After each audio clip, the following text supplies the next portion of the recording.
நம்முடைய செய்தியாளர் ஜெகநாத் மேலும் விவரங்களோடு தொடர்ந்து அங்கே களத்திலிருந்து இணைந்திருக்கின்றார். ஜெகநாத், இப்போது பாதுகாப்பு ஏற்பாடுகள்லையா இருக்கட்டும், இல்லை அந்த தொண்டர்களுடைய உற்சாகத்திலையா இருக்கட்டும், இதே திருச்சிக்கு எனக்கு தெரிஞ்ச முறை விஜய் அவர்கள் வந்தார். முத பிரச்சாரத்துக்கு திருச்சிக்கு தான் வந்தார். பெரிய கூட்டம் இருந்தது, ஆடியோவில் லைன்லாம் கட்டாச்சு, அந்த அளவிற்கான கூட்டம் இருந்தது அப்படிங்கிறத நம்ம பார்த்தோம். அந்த மாதிரியான கூட்டத்திற்கு பிறகு இப்போது மீண்டும் முதலமைச்சராக வெற்றி பெற்று அரியணை ஏறிய பிறகு அதே திருச்சிக்கு வந்திருக்கிறார் அப்படிங்கிறத பார்க்குறோம். நம்முடைய செய்தியாளர் ஜெகநாத்துடைய பார்வையும் நம்ம தொடர்ந்து கொஞ்சம் நேரத்தில் பெற்று விடுவோம். அவர் அங்கே களத்தில் இருக்கிறாரு. நிறைய முந்தைக்கும் இப்பைக்கும் என்னென்ன வேறுபாடுகள் இருக்கிறது அப்படிங்கிறத நம்ம அவர்கிட்ட கேட்டு தெரிந்து கொள்ளலாம். ஜெகநாத், நீங்கள் முறை திருச்சி பிரச்சாரம் நம்முடைய விஜய் அவர்கள் வந்தபோது அப்போ இருந்த சூழ்நிலைக்கும் இப்போ அவர் முதலமைச்சராக இருக்கும்போது வரக்கூடிய சூழ்நிலைக்கும் என்ன வேறுபாடுகளை பார்க்குறீங்க? அது தொண்டர்களுடைய உற்சாகத்தில் இருக்கலாம், காவல்துறையினுடைய ஏற்பாடில் இருக்கலாம், எதுவாக வேணாலும் இருக்கலாம். என்ன டிஃப்ரென்சஸ் பார்க்குறீங்க ஜெகநாத்? வணக்கம். குறிப்பாக விஜய் அவர்கள் தனது முதல் அரசியல் பிரச்சாரத்தை திருச்சியில் தான் தொடங்கினார், தேர்தலுக்கான பிரச்சாரத்தை. அப்போது அவர் திருச்சி மாநகருக்கு வரும்போது, குறிப்பாக விமான நிலையத்திற்கு அவர் வரும்போது, விமான நிலையத்திலேயே பார்த்தீங்கன்னால் சுமார் 5000த்திற்கும் மேற்பட்ட அவருடைய கட்சி தொண்டர்கள் அந்த பகுதியில சூழக்கூடிய காட்சிகள் நம்மால் பார்க்க முடிந்தது. அவர் விமான நிலையத்தில் இருந்து வெளியே வருவதற்கே கிட்டத்தட்ட 1 மணி நேரம் அந்த தாமதம் ஆனதையும் உணர முடிந்தது.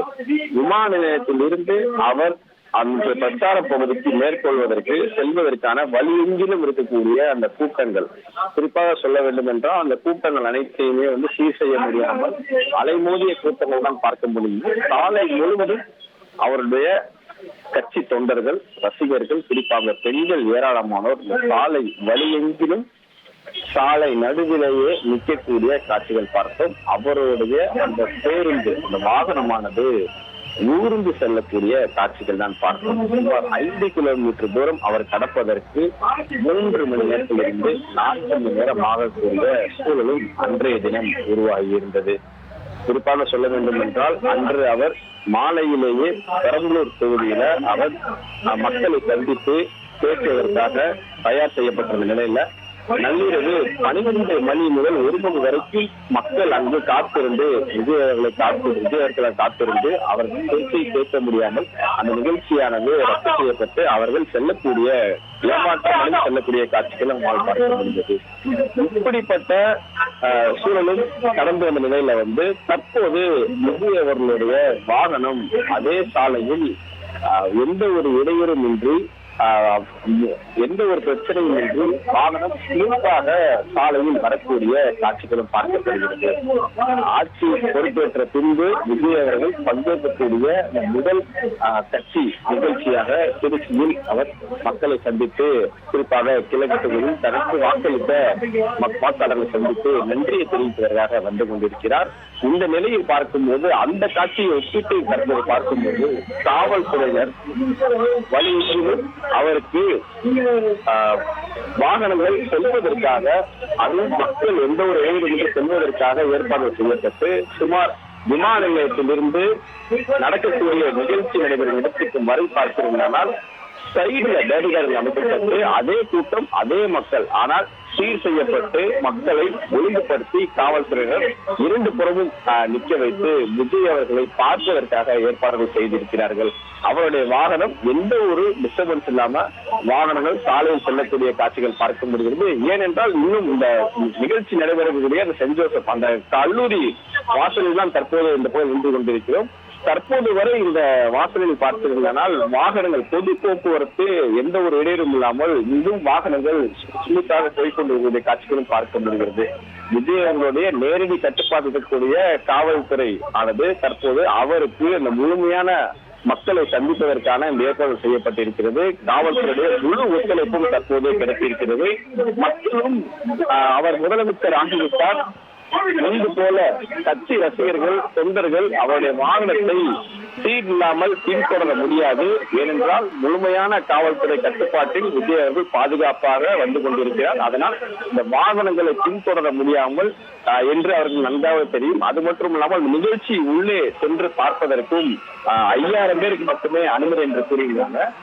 அதுவுமே பாத்தீங்கன்னா அந்த QR கோடு ஸ்கேன் செஞ்சு தான் உள்ளே அனுப்ப முடியும்னு சொல்லியிருக்காங்க. இது எல்லாமே மக்களுக்கு ஒரு விழிப்புணர்வு இருக்கு. தற்போது விஜய் அவர்களை நம்மால் ஃபாலோ செய்ய முடியாது, காவல்துறையோட கட்டுப்பாட்டுல இருக்கிறதுனால நம்ம வந்து ஒரு ஒழுங்கு நடைமுறை படிதான் இங்க விஜய் அவர்களை சந்திக்க முடியும் என்று அவர்களே முன் வந்து தற்போது இந்த சாலையில காவல்துறை அவர்களால் ஒதுக்கப்பட்டிருக்கக்கூடிய அந்த இடத்துல நின்று அவர்கள் முதலமைச்சர் ஜோசப் விஜய் அவர்களை பார்த்து கை காட்டக்கூடிய அதே உற்சாகத்துடன் கை காட்டி அவரை வரவேற்கக்கூடிய காட்சிகள் நம்மால் பார்க்க முடிகிறது.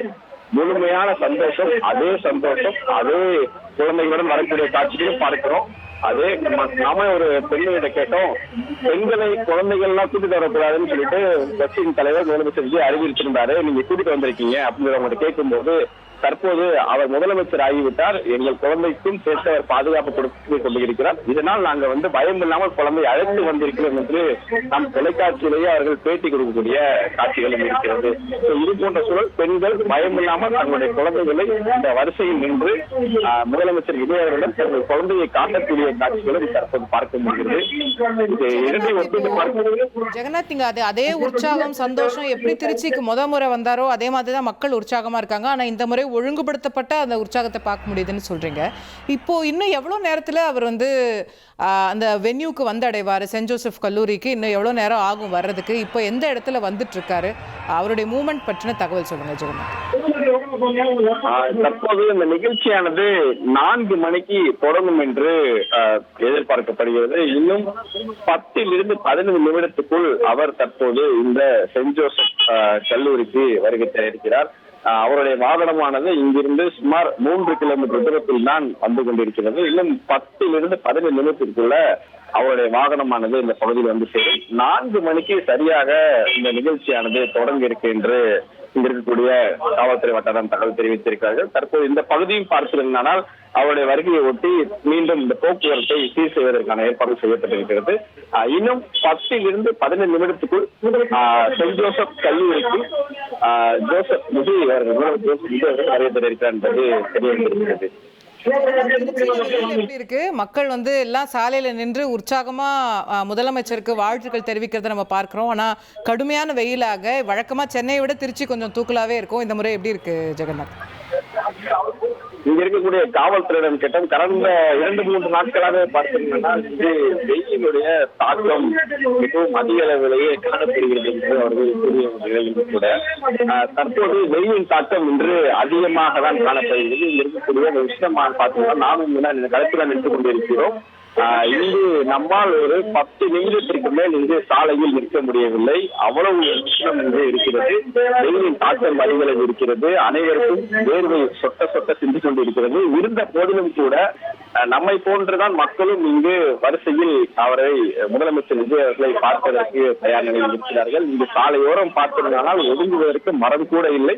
இருந்த போதிலும் நம்ம ஏற்கனவே சொன்னது போல அவர்களை பொறுத்தவரை விஜய் அவர்களை பார்க்க வேண்டும், விஜய் அவர்களை பார்த்து அவர்கள் கை காட்ட வேண்டும், விஜய் அவர்களை பார்த்து கை காட்ட வேண்டும் என்ற ஒரு ஆசை அவர்களுக்கு இருக்கிறது. அந்த ஆசையை வெயில் கூட அவர்களை பொருட்படுத்தாமல் அவர்கள் முன்பு முதலமைச்சர் ஆவதற்கு முன்பா இருந்தாலும் சரி, முதலமைச்சர் பின்பா இருந்தாலும் சரி, அவர் விஜய் எங்கள் அண்ணன், அவரை நாங்கள் பார்க்க வேண்டும், அவர் பார்த்து விட்டுதான் நாங்கள் செல்வோம் என்ற பிடிவாதத்துடன் அன்புடன் பாசத்துடன் அவர்கள் இங்கு வரிசையில் நின்று கொண்டிருக்கக்கூடிய சூழல் நம்மால் பார்க்க முடிகிறது. 1,28,00,000 மனங்களை வென்ற தந்தி டிவி யூடியூப் சேனல், தவிர்க்க முடியாத தம்ப்நெயில், கலக்கலான கான்டென்ட்ஸ். நீங்களும் இந்த குடும்பத்தில் இணைய இப்பவே சப்ஸ்கிரைப் பண்ணுங்க. அசுரபலம் கொண்ட எங்கள் டிஜிட்டல் கரங்களில் உங்கள் விளம்பரங்களை சேர்க்க வாட்ஸ்அப் பண்ணுங்க. 8939888838. Email advtthanditv@dttv.in.